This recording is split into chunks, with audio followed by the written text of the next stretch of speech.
Seems legit. Alright, Legitimates, you saw the front cover. We are making a wreath and I am using my laser for part of it. So we are going to just get a picture of a lolly or a candy or whatever you call it. I'm just going to shrink it down because it's easy to deal with when it's a bit smaller. And then we're going to click the trace button. And if all goes well, it should perfectly trace it and you just click save. It really is that simple for simple designs. So now I have the candy cane option. I also need to, so I'm going to score this, but what I'm also going to need is an outline to cut. So it's too hard to separate. So we're literally just going to go copy and paste. And then I'm going to double click on this one, click on one of the nodes, and then hit the delete button. And it takes them all away. And that leaves me with something the exact same size. Now I also could have just drawn a circle, but I wanted to show you this option so that you know how to do it in the future. But you can see here, I now have the pinwheel design and the edge. And I always change my cut edges to the red. And then I'm going to change the black to score. You can even tell it what materials you're using, and it will give you like what recommended settings they have. So I actually make this with the recommended settings. We will get to it later, but I prefer 2 passes on my cuts because sometimes they just don't cut all the way. So if you click the align button and you click center, it will put them perfectly even. And then you can right click and group them together. You can also manually change the size here, or you can just shrink it down till the size that you want. So I'm going to make a bunch of these, and I'm going to make some bigger and some smaller because it's fun to have the different sizes. So once you've put in the original work of getting the design you want, you can then just resize them accordingly, like this. I don't end up using all of these, but I'm using up scraps, and it's always better to have too many than not enough. You can always just delete them if that's easier. So this is my scrap bit of wood I plan on using. I cut out a different design from it, and this random bit in the middle is left over, and I decided it was too big to throw out. So I've clicked the auto measure button, and now we are going to draw a rectangle around like the section that is actually laserable. So I'm going to go to the edge and the top and then click the button. And you can see it leaves a point on the laser behind. And then we're going to come to the furthest point of the circle and then drag it straight down in a straight line to know that that is the full space after you've clicked the button. And then we click end marking, done. And that's what space we have to use to make all of these pinwheels. So you can see now I'm just going to shuffle them around. If you remember back at the picture, because it was a circle, it is a bit wider at the bottom. So the fact that I've gone a little bit over there won't matter. If I did that in the center though, we would have a problem. But because it was a circle, I know that I can do it this way. You can also kind of put them on each side. So here we go. I'm going to do too big and too little. So again, because it was a curve, we can run off a little bit. If you wanted to remark it, you could actually use the polygon feature and go all the way around it. You saw there I selected them and then turned off the output. So now when we go to the next screen, it won't cut the ones where you've turned the output off. So it's only going to do the ones here. I have sped this up, and you notice here it only does 1 cut. So normally I change that to 2 passes because I find it cuts better, and you'll see this in a minute. Some of them went through just fine, but basswood is essentially like glue with bits of wood, and so sometimes it's not perfectly even, and you can see here that it didn't pop out easily. That one did at the other end, but you can see it's got a little bit of issue. So I'm actually not even going to use that one. Sometimes pushing from behind helps, and they pop out fairly easily. That one did go all yucky. So see there again, the edge is not great. So I always recommend 1 more pass than the laser settings suggest. So we're going to paint these with white spray paint. I'm using this cheap one. I'm not going to lie, it's not as good as Rust-Oleum. but that whole can was $4.99. So, and for these little types of projects, it's fine. If I was making a full big white sign and required a lot of white, I would use Rust-Oleum instead, because you can see here I do have to put quite a few layers on to make sure that it's going to cover everything.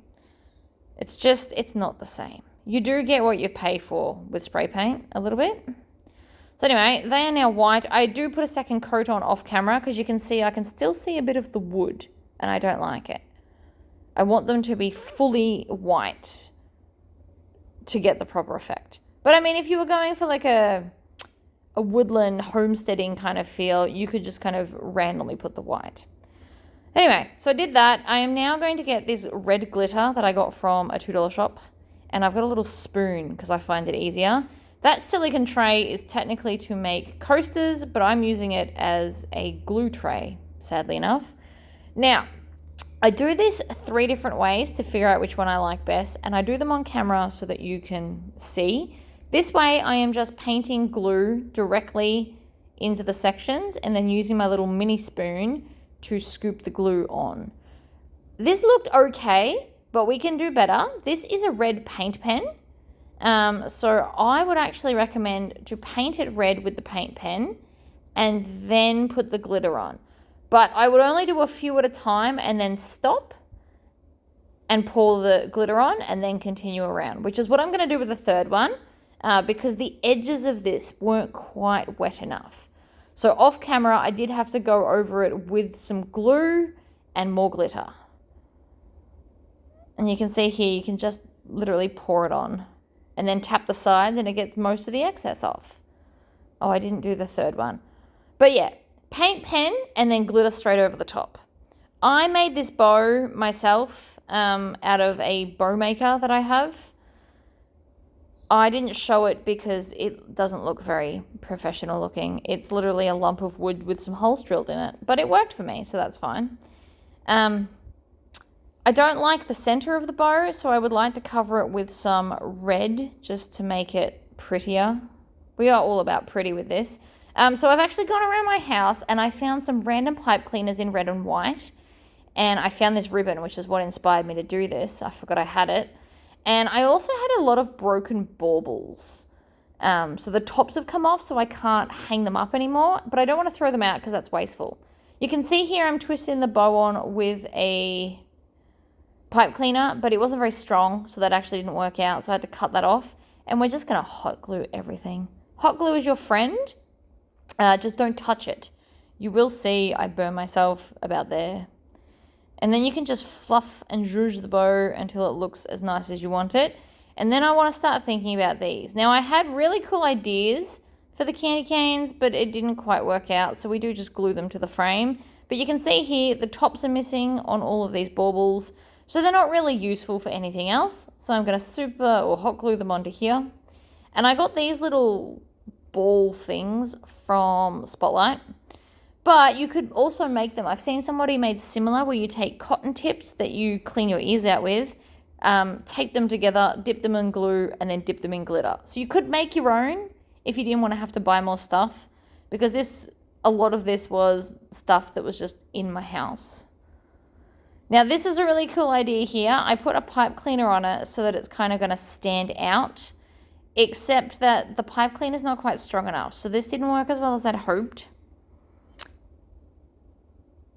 But it would work if you had stronger wire. So stronger wire would solve the problem of this, or a smaller circle. So you can see here, I went and got a piece of dowel to wrap it around, because in my head it would look really cool to have this kind of spiral effect.